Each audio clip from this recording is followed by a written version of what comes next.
Welcome to the Bad Girls on Business, the podcast that makes business more fun so you want to do more of it. Here are your hostesses with the mostesses, Jenny Bellinger, Virginia Muskies, and Michelle Nedelec. All right, everybody. Well, welcome back to another rousing episode of the Bad Girls on Business. I'm Virginia Muskies, your host. I'm here with Michelle Nedelec. I am your mistress in business, helping you to get it up and keep it up. And of course, we're talking about revenue and profit. Amen. And Jenny Bellinger, our direct sales dom, will be with us shortly. She is stuck in traffic right now, but she'll hop on as soon as she can. And she helps rockstar direct sales moms move from making $200 a month to being in the top 1% of their company so they can show their kids what it means to be a woman and be successful while they're staying home and raising their kids. And today I'm very excited because we have two guests. One we've got in here as our co-host. She is my friend and my personal handbag couture designer, Lisa Yu with Lexnix. She's absolutely awesome, local designer to St. Louis. And so I wanted her to meet our very special guest today. And so Lisa, welcome to the Bad Girls on Business. And by the way, we are a safe, sane, and consensual podcast. And David has said that he's nice and he's naughty, but he's in for full-on kink. So there are no limits on what we can talk about. David, we do have a safe word. The safe word is meatloaf because we would do anything but that. Okay. Okay. So there you go. So guys, let's go ahead, ladies, and meet our guest today. This is David Tupaz. He is an artist and a fashion couture designer, the only established designer in Nevada. Representing Las Vegas in every major fashion week in the country, he is a regular on the red carpet, dressing celebrities and movie stars during award season. He is the founder of the Las Vegas Fashion Design Council, a nonprofit that mentors local designers, creative youth, students, artists, and others. And he mentored in opening a manufacturing presence in the city of Las Vegas to jumpstart the creation of a local fashion industry, as well as attract other manufacturers from other states, particularly California, where 85% of American-made apparel is produced. He's the only designer representing Nevada in major national fashion events, and he was honored by the Seattle Art Institute in a retrospective exhibition of his designs. It goes on and on and on and on.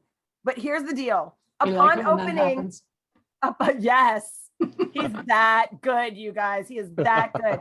Upon opening the first couture atelier in the city's history, Mayor Carolyn Goodwin, together with the City Council of the City of Las Vegas, honored David Tupaz with a proclamation of two special days named after him. June 3rd is David Tupaz Day, and December 13th is David Tupaz Couture Day. This is a man who not only is a brilliant designer, a great storyteller, this man is changing the world with his impact vision. And you guys know how I love me some impact. So David Tupaz, welcome to the Bad Girls on Business, and the crowd went wild. Thank you. Thank you for having me. It felt like I got my Academy Awards. I would like to thank my wardrobe.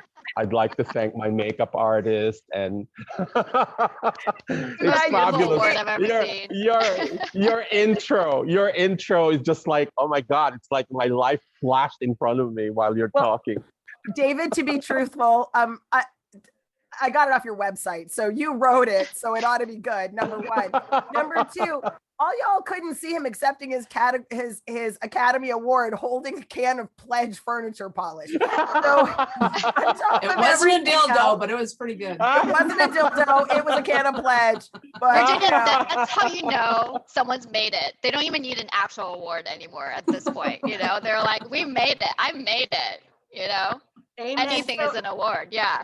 So welcome, Jenny Bellinger. Jenny, we went ahead and introduced you, but we do want David Tupaz to say hello to you.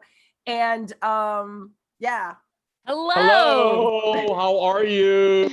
I'm wonderful. How are you? Thanks so much for joining us. Well, thank you for having me. I'm thrilled to be amidst the bad girls. Oh, baby. You know it. We know no bounds. So David, I had the absolute privilege of meeting you in Las Vegas. Michelle was asking offline about this and said, hit record. So we have a mutual friend, Grandmaster Scott Conway. I understand you met Grandmaster Scott over a trash can. Yeah, a while ago. Isn't that funny? I mean, he attended most of the events because here in Vegas, since I founded the Las Vegas Fashion Design Council in 2011, of which we formalized it in 2012. But this particular, it's a nonprofit 501c3 organization. And what it does is that it helps a lot of the naturally creative young people in the city who doesn't come from money and who cannot afford to go to fashion school or to art school, in helping them in their creative growth. And we give them educational programs, training programs, and workshops so that, they start having the knowledge that in the event in their future that they would like to make a career out of fashion, they already have at least the basics and the background for it. So we do it for free. We offer it to all these kids who are naturally creative, but it's so sad that there's no program, no support, no money, no nothing in order to help them in their creative growth. And it was very inspiring in a sense that I met a lot of these young people when I moved in Vegas. And now some of them are already in business. Some of them have already started their own business. One of them is a friend of mine who actually does the uniforms for casinos now. And she's making big bucks out of it. Yeah. And so, and I always believe that. That's why my slogan for the council is, it doesn't matter who you are. It doesn't even matter what you have. What matters is how others have become because of you. That's That is so sweet. So That is Jenny, awesome. I was just going to say, I'm goosebumpy. I'm goosebumpy just from that. I love that. Oh, that warms my heart. I love that. So in all of that you've been doing, have you found that attracts more clients to work with you because of the impact that you're having? Yes, in a sense that it's so funny because the whole idea of me coming to Las Vegas was brought by an unfortunate event. I used to live in New York City, and most of you are probably not even born yet when I was there. And then in 1990, I worked in New York at the garment. I worked in the fashion industry in New York. And then after that, I was hired to work in Los Angeles. And so in 1997, I moved from New York City to LA and started working for the networks, doing and designing costumes for TV shows like Malcolm in the Middle, Boston Legal, Will and Grace, Sybil, and all that. And so that's how I started meeting a lot of these important people and people in the entertainment industry, which actually is one of my basic resource when I started the Las Vegas Fashion Design Council, because it's, I grew up in a culture of it's what you can give. That's the kind of culture I grew up in. It's not what you can get, it's what you can give that matters mostly. So, I've ever since I was a little boy, that has already been some sort of a culture. So there I am, and I'm very happy that I was able to do something because, I think the most important thing that all of us is that for me, I just want to matter. I just want to matter, even if I wake up in the morning and do my own bed and all that stuff, it's just, I think that's the most important thing, is that we should do something in life that it doesn't have to be an Olympic gold medal or anything like that. But, a small little difference does make a big difference, so I'm David, glad. and I'm it's happy. Lisa here. Yeah, I have a question for you. I mean, your background is astonishing. It's so admirable. Like, what got you to where you are right now? Because it's not just like a flip of a switch and you want to help change the world or contribute, right? There's something that's like fundamentally that got you to where you are, where it makes you want to just give. Well, What the was thing is, that? Is there any like a turning point? I have to give you the background of everything happened, because as I said, the reason I moved to Vegas was because of an unfortunate event when I moved to California. After I started designing for costumes for TV shows and all that, I started my own atelier because most of these celebrities and most of these important people, they don't shop. They don't go to Macy's or they don't go walk around Saks. They don't do that. They don't shop.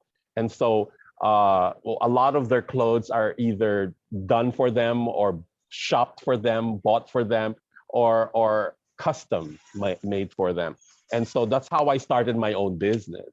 And so 1997 through 2008, I was doing very well.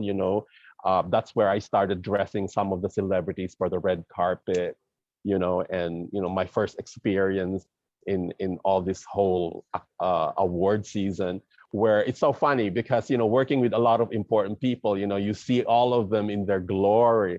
And I would always joke that, you know what, the Academy Awards and the award season in America or in the United States is an event where the jewelries are real, but the cleavage is questionable. Oh God. And so, I love the whole experience because a lot of people think that, the whole Hollywood attitude of big stars and celebrities, actually, they're the nicest people ever. Actually, some of them are some of the most down to earth and humble people that I've ever met.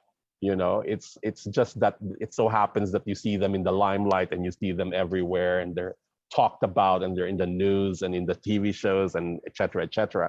But you know what? They're as regular as we are. They would always love to go to In-N-Out Burger or go to Kentucky Fried Chicken. It's not all about caviar and champagne. You know what I'm saying? It's amazing. And I like the whole idea. Today, I don't know about the stars in the 50s or in the 60s, but today everybody's kind of down to earth. David, talk a little bit. When I was with you in Vegas, you sort of shared with me how you got your start. And I think it's really fascinating. And I mean, I know I'm interested, but I think Lisa has a journey of how the design, becoming a designer. So I would love for you to share that story. Sure. How you got started. Well, I graduated interior design. I majored in architecture and interior design in college. And when I graduated, this was, oh God, Lisa, and I guess no one was born yet. I from Manila, where I was born, my mother is from Hawaii, and my parents divorced, and Lisa probably heard about that in one of my interviews, and moved back to Hawaii. And so I would travel back and forth, and we come from a Catholic background, so we're 8 brothers and sisters. Do the math. And so, Wow. Visiting my mom every year, I would travel to Hawaii and travel everywhere. And then, I realized that, I think it's about time that I try my luck and pursue my studies further. And so when I graduated interior design, after graduation, I moved to New York City thinking that, that's the center of all design, whether it's fashion or interiors or what That's have what many you. people believe. Yeah. Yes, right. And so moving to New York, unfortunately, when I moved to New York, it was the eve of Desert Storm. Nobody's reacting because probably you weren't even born yet. We're all holy speechless crap, going, oh we're my God, speechless. that would suck. Okay, probably the residential youngest person here. I really don't know. There you go. Yeah, Well, okay. Desert Storm was the first Gulf War that we went to war against in Kuwait with declared by President Bush. I mean, senior President Bush, not George W. And so at that time, it was the first time America went into war after Vietnam in so many years. And it was like a whole different generation, and people didn't know how to react or respond to it, as well as all the businesses and other entities that, the stock market, everything seemed to be in a standstill. They don't know what's going to happen, whether this war is going to bring a negative impact or whatever. And so that was the time I moved to New York, and hoping that I would be working in the design industry, the interior design industry. Nobody was hiring because at that particular moment, as I said, the whole world was in a standstill. They don't know what to do. it's like they're waiting for whatever, because it's everybody was shocked that America even went into war. So anyway, living in New York City, I needed to freaking have a job, man. I mean, it's no kidding, you know. So fun living in New York without money. Expensive. Exactly. You know, a liter of Coke, you know, a bottle of Coke is like $6.99 on sale on 9th Avenue in one of the groceries in Manhattan. I have to cross all the way to Queens to get those regular grocery prices. But otherwise, you know, a friend of mine called me and says, get the classifieds, get it. I said, why? There's a job for you. You have to look into it. And so I looked at it, and the ad said assistant to the pattern maker. And I told him, I don't know anything about patterns. I don't do anything. Just get the job, he says. Just apply for it. And I said, you know, I was so desperate that I'm willing to work for McDonald's or a pizza parlor because, you know, as you said, working in New York, living in New York, you have to have some sort of money. And so I did. And during that time, there's no such thing as emailing your resume. You really have to go there for the interview and present your resume. That's how it worked then during my time. And so I remember coming at 8 o'clock in the morning in 7th Avenue, and 550 7th Avenue was the address.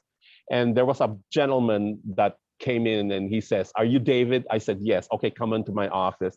And then I sat down and I gave him my resume, and he's looking at the resume, reading it, at the same time checking me out and looking at me, you know. And so finally the question arose, and he said, I don't see any fashion experience in your resume. And I said, yes, I graduated interior design, but I said, design is relative. You know, we use the same tape measure, we use the same inches, we use the same color wheel. Instead of doing a room, we're doing clothes, I said, but it's still relative. And so the next question, he said, so why are you here? And I kind of like, my common sense kicked in. You know, he was trying to interrogate me for something so simple. So I said, okay, I had a copy of the classifieds with me and I highlighted it. And I put it gently on top of his table and I pointed to it and I said, excuse me, sir, but the ad said assistant to the pattern maker. It didn't even say with experience. And he started to laugh. So he laughed and he goes, you are the 9th person who applied for this job. And I knew most of them, or more of probably all of them, didn't have any experience in fashion. But the thing is, every time I gave you a trick question, every time I would ask, why are you here? And all that, you know, some of them couldn't respond to me, or some of them would just leave and excuse themselves. In your case, you're using your head. And that's what I need here. I want somebody who can decide. I want somebody who can make this place better. I want somebody who could own it, he says. I don't want a robot in my office, he said. So he said, I like you, when can you start? And it was practically a different experience in the sense that working for him, his name is Mr. Fami, working for him for almost 6 years was like having a personal tutor, because it was just me and him in the basement, in the pattern room. And it's like, I'm probably sure you've seen the movie The Devil Wears Prada, right? Yeah. That was my job. That was me. I was Andy.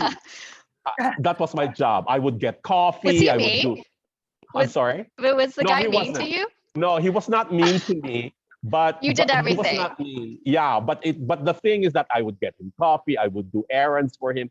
I would practically just be it's assistant slash janitor, assistant slash personal assistant. So that's how it was. But the thing is, he was a 60-year-old man when I met him, and he would always take 2 breaks during the day, not just for lunch. He would take 2 breaks, and sometimes he would, he has a little TV by his desk, and he would watch CNN or he would watch the news, and then he would tell me, David, you see the line on the pattern paper? He says, start cutting it.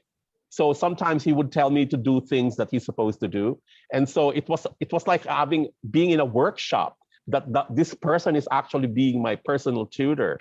So by the end of my tenure working for 6 years, I understood how to make patterns for a tailored coat, to a ball gown, to a draped dress or whatever, And because of what I learned from him, he taught me the difference between French tailoring and the way the Italians do their suits, and the way Savile Row in London does it, You know, he gave me the difference. And then I found out 3 years after I was still working for him, is that when he was in his teens, this was after the war, he was working in Paris to be assistant to the pattern maker for the House of Balenciaga in Paris. Wow. So he's one of those old school people that does things the way they used to do it in Paris during the time of the haute couture, when there was no ready to wear. Most of the clothes people wear in Paris were personally custom made for them.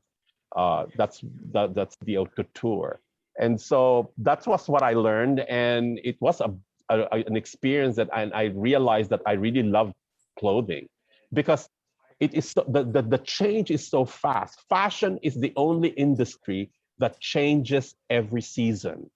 There's no other industry like fashion. What you see in the windows of Saks or Barney's or the windows of Bergdorf or Neiman Marcus this summer, you will never see again next summer. It will never be created the same way, the same color, the same pattern, the same style. It will never exist again.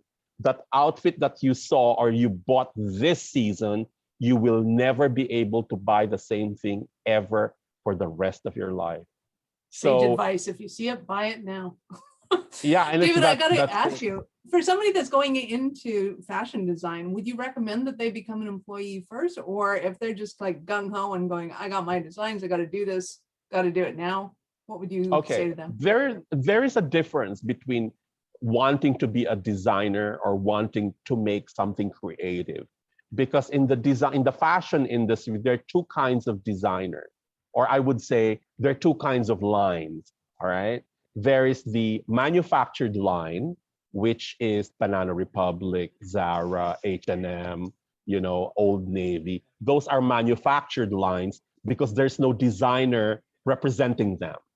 There is no image behind those lines. Now, there is a designer line like Chanel, Gucci, Ralph Lauren, Tommy Hilfiger, Diane von Furstenberg, because there is a real person behind the line, the designer himself or herself.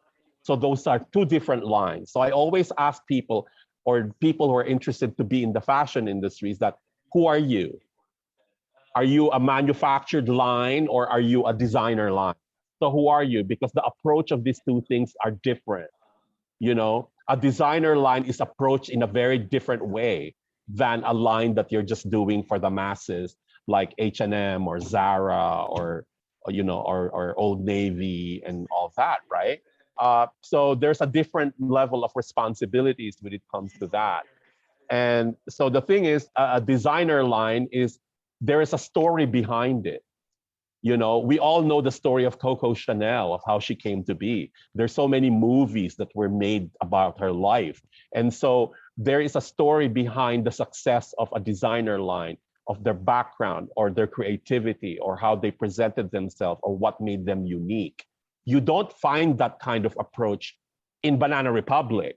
You don't see that approach in Zara or H&M or Old Navy. There is no story behind those lines. They're just practically clothes that you buy off the rack or just buy off the table. There is no story, there's no inspiration, there is no direction, nothing. It's just clothes, period. That's the difference. And so I find that also so fascinating. Yeah. I mean, do you understand where I'm coming from? I feel the same way. Yeah. I mean, I'm clearly, like, you've been doing this for way longer than I have, but I agree with you wholeheartedly. It was like, in the beginning, it was really hard for me to just figure out, like, am I designing just for, like, the looks, just so that people are, people have a bag, right? Because that's what I do, bag products. Or is it like a perspective? Like, it's a story, it's my story in my case, but, like, it is a story, it's a perspective that you have to tell people. And in order for you to just stand out or be different, like, there's a different perspective. Louis Vuitton has a very different perspective than Chanel has. David, you have your own perspective too, and I would love to hear about that as well. But I love, like, you're coming to how you came to where you are today, story, as well as, like, that and distinction the thing is, between, hey, there's a manufacturer line, designer line. I never had any formal training in fashion. I never went to Parsons or New York Institute of Technology or whatever. I've never went to a fashion school. Everything I learned and I went through was all like hands-on experience, you know? Yeah. And so I think there's a difference in the sense that nobody guided me. There was no mentor, a design mentor that guided me on where I am today. I did everything myself, you know. But one of the things that I thought of in the design industry, I am in America. I am in the United States of America. So my design should represent the people of the United States of America. And what is fashion in the United States of America? How do we see and view and appreciate fashion in America? Of course, we all say, oh, New York is the fashion center of America, which is true because it's where all the fashion business, the American fashion business is all situated at. But I always believe that Hollywood is the window. Hollywood is the display window of New York. It is Hollywood where you see the most fabulous clothes on the red carpet. It is in Hollywood that you see the designs of Versace being worn by J.Lo. It is in Hollywood that you see all this, not just what the celebrities wear during the award season, but also in the movies. It is the costumes and the great clothes that you see worn in the movies, you know, from the day of Greta Garbo to Marilyn Monroe, all the way to the present. You know, those particular designs were not made by European designers. The designers like Edith Head and the American costume designers in Hollywood, from the time it started, were all American designers, were all American made. They were made by American tailors, sewn by American seamstresses, embroidered by American embroiderers. Everything was completely American. So for me, as representing an American fashion sense, for me, Hollywood is the epitome of American style. And we see that to this day. And one of them, who is my muse, is Audrey Hepburn. Audrey Hepburn is actually the epitome of American style. Till today, even the European designers would look at old Hollywood movies to get inspiration for their work. And so that's how I started my design aesthetic. And how can I Americanize my design aesthetic living in America? Because my market is the Americans, not the French, not the Italians. You know what I'm saying? So I had to learn that, coming from a whole different background, coming from an immigrant background in a whole different culture. I infused and I kind of like learned how it is to be American, you know, in every sense of the way. And I think that part of it became a success in a sense that I would say 100% of my clients are Americans. I don't even cater to my own people. You know, David, you when we were, again, I keep going back because the reason I wanted this podcast and I wanted you on it and I wanted everybody here was because you're a fascinating storyteller and you had this inflamed, passionate speech that you gave me that was about your, it wasn't really a confrontation, but how you convinced the local Las Vegas council that they were absurdly off base and like myopic for not understanding that there was an opportunity for a fashion industry in Las Vegas, which like for the rest of us is like, duh, right? Like what's going on in Las Vegas? Costumes, casinos, right? Like why wouldn't you do that? But you had a reason and you Madam Mayored it for me. And do you remember what you said to me about fashion across the ages? Oh, yeah. Well, because that time, you know, when I applied for the nonprofit organization of the Las Vegas Fashion Design Council, you know, after we got our certificate from the IRS or 501c3, you know, I asked my lawyers, what's the next step? And they said, well, if you want to be a recognized organization and a legitimate and organization in the city of Las Vegas representing the fashion industry, you have to write your governor's office of economic and business development. You have to write the mayor's office. You have to write the arts council, people that would give importance to what you're doing so that, you know, it becomes an official organization, not just a mom and pop organization that just happened to be, you know, that's what they said. And so that's when I started, they helped me compose the letter. We started writing all these different offices and it took about 3 to 4 months before I heard from anybody. And I remember receiving a call one morning, and they said, "I'd like to speak to David." And I said, "Speaking." And she goes, "Hello, I am from the office of Mayor Carolyn Goodman, and we just want to invite you over to City Hall." She said, "To discuss about a letter that you sent us a few months ago." I said, "Yes, yes, yes." And they said, "Okay, can you come Tuesday at 8 a.m.?" And I said, "Okay, yes, I'll be there." And so, a City Hall in Las Vegas was just newly built. They moved to a whole different location. The old City Hall was no longer that. So when I came to that City Hall, the construction was still going on. But it was so funny because the security people didn't even have a kiosk or a booth. They were practically in like folding tables sitting. And it's like I presented, I remember I came there about 7:45 because I didn't want to be late. And so I gave my ID and they punched it in the computer.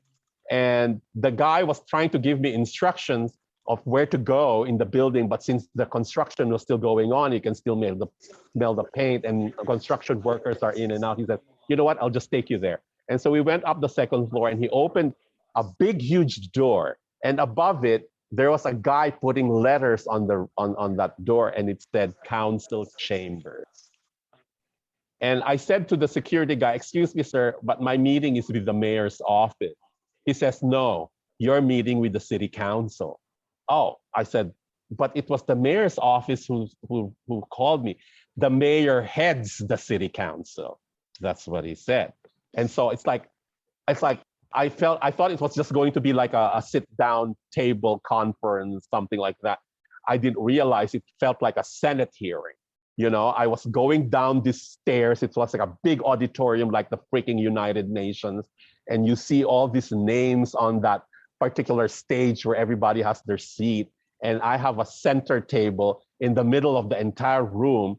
And the guy said, "See, this is your table. People are going to ask you questions. See this microphone?" He says, "There's a red light, meaning they're not going to hear you. You have to press this button. It turns green. That's when they hear you."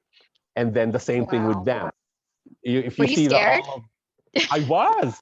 I was never. I would be intimidated too. But I mean, I've never been in front of government people in that level. You know what I'm saying? I think the government people that I've ever been in front with is the DMV. You know, I mean, that was about it. And so I remember at exactly 8 o'clock, I would see all of them. I don't know who these people are. I don't know who they are because I haven't completely moved to Vegas at that time. And so I would see one by one, they go to their post and their names right in front of it. And I see Congressman Dean Heller, Assemblywoman Shelley Berkeley, Mayor Cal. They all greet each other and they were all sitting down. Exactly 8, there was a moderator. "Good morning, ladies and gentlemen. Welcome to our the agenda for today. We have 5 agendas that need to be discussed. But before anything else, I'd like to call everybody's attendance to see if we have a quorum." So he started mentioning everybody's name. And so finally, okay, we have a quorum. The first agenda that we have 5 agendas to be discussed. The first agenda is about public works, blah, blah, blah. Second, you have a guest. His name is Mr. Tupaz. He has a letter to all of you with regards to an organization he's developing, number 3, number 4, number 5. So number 1, they started talking about public works. In about 20 minutes, Mayor Goodman had a gavel and she said, "Okay, are we going to agree with this?" Those in agreeable say aye, aye, aye. Okay, agenda number 1 passed. Agenda number 2, "Good morning, Mr. Tupaz." And they were all quiet because I didn't know, I didn't know what to expect. They were all reading my letter. And so it was cold in the room, but I was sweating because I've never been confronted with something like this. And so finally a green light turned on and a woman asked me, Assemblywoman asked me, she said, "A fashion industry in the city of Las Vegas," she said, "are you familiar that the city of Las Vegas is all about entertainment and gaming? And you know that the state of Nevada never manufactured anything in history. We are not a manufacturing state," she said. "So if you have done your research, do you think starting an industry such as fashion, do you think we have the right infrastructure? Do you think we have the skilled workers? Have you done your research in order, if there is something like this that comes into our city," he says, "we are prepared." And she said, and I said, "Yes, I am very much aware of that." And said, so you're willing to go through doing this industry in a city that never had it before. We have fashion retail, she said. All the great designers in the world are represented in Las Vegas. We have all their stores and all their boutiques. But as an industry, meaning manufacturing and making things, et cetera, she said, you're willing to take the risk, and fashion, it seems so important to you that you're doing it in a place that never had it before. That's what he said. She rather. And I respond, that's when I got, challenged, when the moment she said fashion is so important to you. And so I said, I think you have to rephrase your question, madam. And she looked at me and she goes, excuse me? And I said, I think you have to rephrase your question. And she said, explain. And so I said, fashion is not just important, it's a necessity. We all know that for mankind to live on planet Earth, we need 3 basic things, and that's food, clothing, and shelter. And obviously fashion comes under clothing. And I said, I'm sure all of you have gone to a department store or have shopped at a mall or any shopping places all over the country or even all other parts of the world. If you notice, 95% of what you see in every shopping mall in the world are all about fashion. Cosmetic, lipstick, perfume, makeup, sunglasses, visor cups, lingerie, underwear, women's wear, men's wear, leather wear, children's wear, slippers, shoes, sandals. They're all fashion, I said. How many computer stores do you see? And so they were just listening to what I was saying. And I said to them, has any of you looked at the word fashion? Have you actually dissected what it actually means? Do you look at the word fashion the way you look at the word science, the way you look at the word music, the way you look at the word art? Do you look at the word fashion that way? Do you define fashion in that level of subject? I said. To be honest with you, I said, fashion is very, very important. Why? Because it is the only visual factor that identifies every major period. Or in the ancient times, we knew they were Greeks, they were Romans, they were Egyptians. It is what they wore that we knew who they were, what they believed in, their traditions, their culture.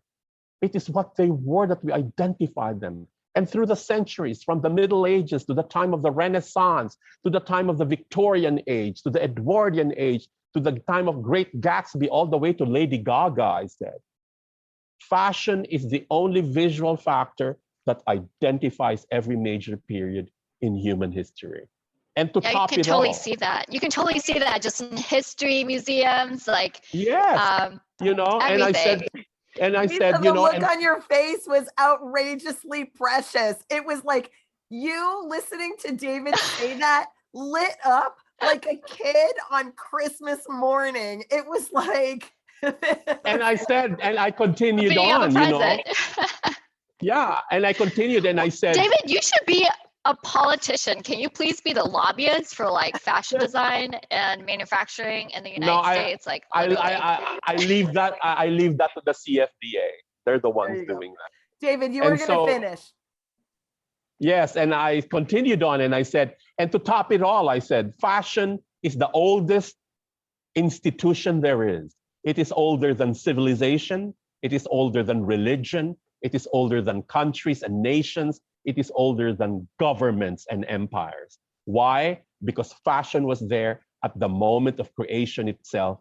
When Adam and Eve realized they were naked in paradise, fashion was born. I was waiting for the inappropriate moment in this podcast to show up. It was that. Came from David. Listen, we've got just a couple minutes left. And David, Lisa has the closing question for you. And then I have our round robin bad girls on business rapid fire series that we do at the end. So Lisa, what's your last question? Yeah, so David, I love your passion. I love your grit. I love everything that you talked about. Where does all this, where's your hardworking ethic coming from? Because this is not just, it's not random, right? There's something behind it, is it your family? Give us a little bit of I want whatever Kool-Aid you're drinking, basically. Well, I come from a very big Catholic family, and I was born different. So in a sense that I was different amongst all my brothers and sisters and even my cousins. So I used to be always singled out as a little boy, and kind of like being put in a place because I was different. I played with dolls instead of guns or little fire trucks. I always play with the little girls. I was never like the little boy that I'm supposed to be, learning how to play ball or baseball or all that stuff. So I was different. And I would remember I was 7 years old or something like that. I would go around family gatherings. I would hear my aunts and my uncles talking to my parents, and they would always criticize me and say, "What's going to happen to David? He's this little sissy. What's going to happen to him when he grows up?" Da, da, da, da, da. So at a very young age, I felt discriminated, just because I was Asian different. families do And that a so I lot. felt, Yeah. yes. And so I told myself, you know what? One day I'm going to be so famous that you're going to kiss the ground I walk on. You know what I'm saying? And so I think one of the reasons I think that triggered is that, is that. But then again, when I chose fashion as an industry, it is not enough as a creative person. It is not enough that what we do is just done right. It has to be presented beautifully. Because I always see and meet a lot of young designers. And I always tell them, if you are a designer here, forget it. Because this can change. Mhm. This can be influenced. This can be discouraged. But if you are a designer here, there's a difference. Your brain versus your heart. Yeah. Exactly. Yeah. And So you're a that will designer last through and longer. through. That will last longer. And so there's so many things, So I guess we can have another episode sometime. We are with having regards you to this. back. Yeah, I mean, no. yeah. Go ahead, Lisa. no, Here's your Virginia pointed out it was.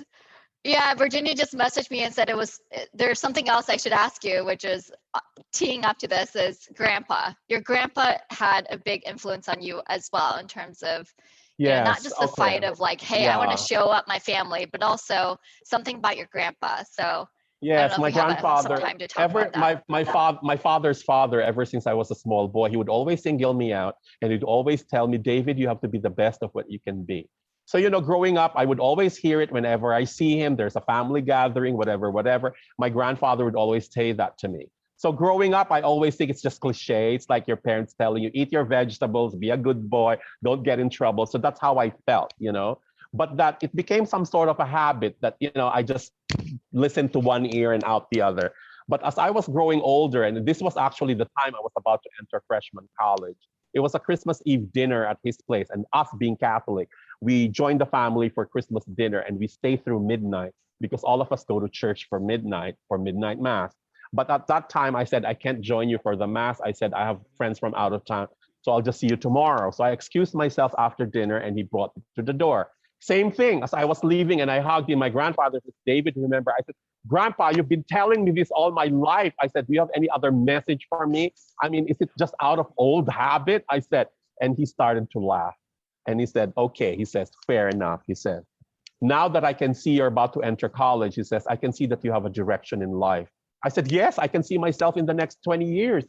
I want to be in the arts. I want to do this. I want to do that." And he said, "Okay, that's great. Because by the time you reach your goal and by the time your dreams come true, I might not be there anymore. But that's not the point," he said.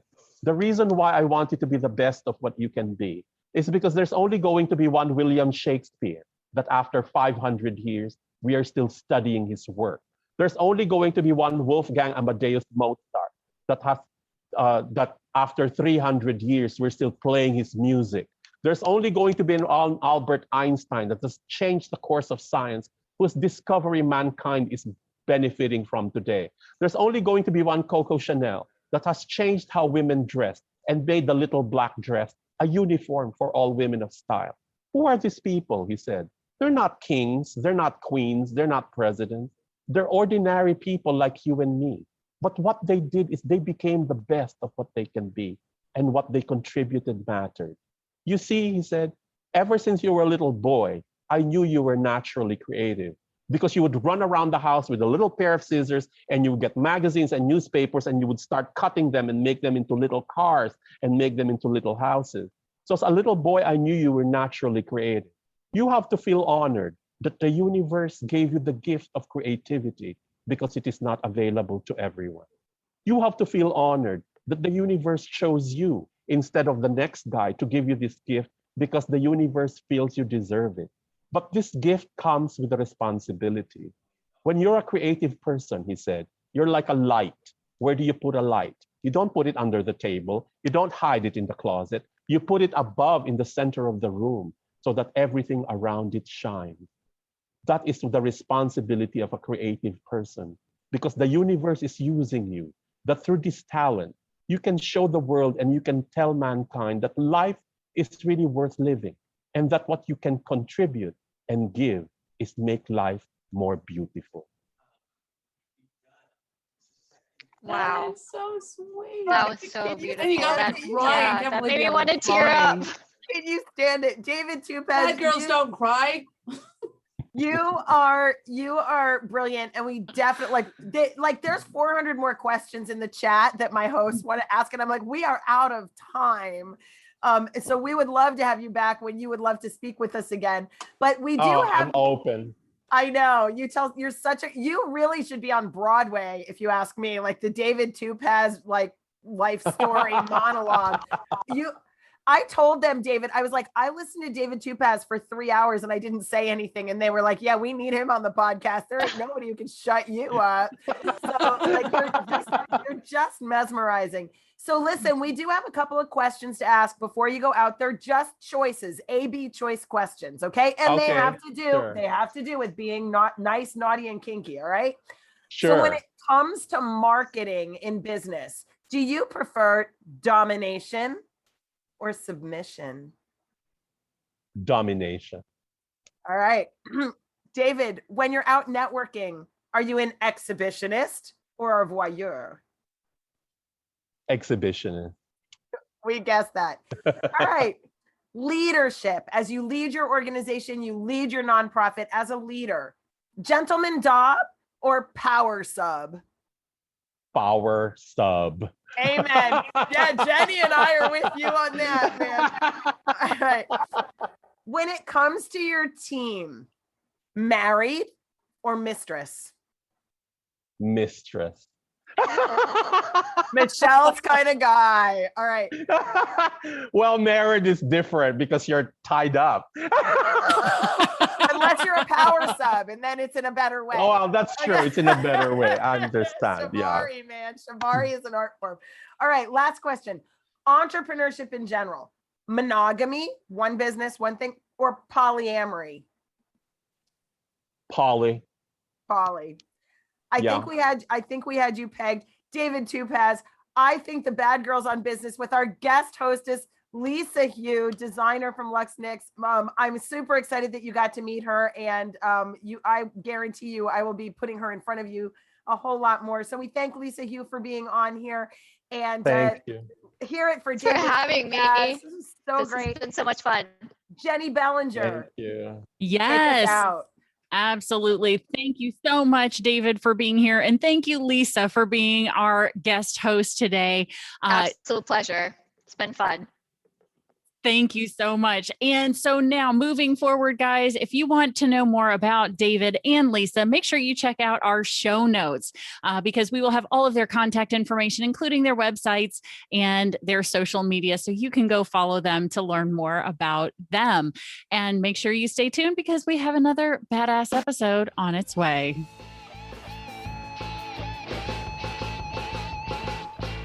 Thank you for listening to the Bad Girls on Business podcast.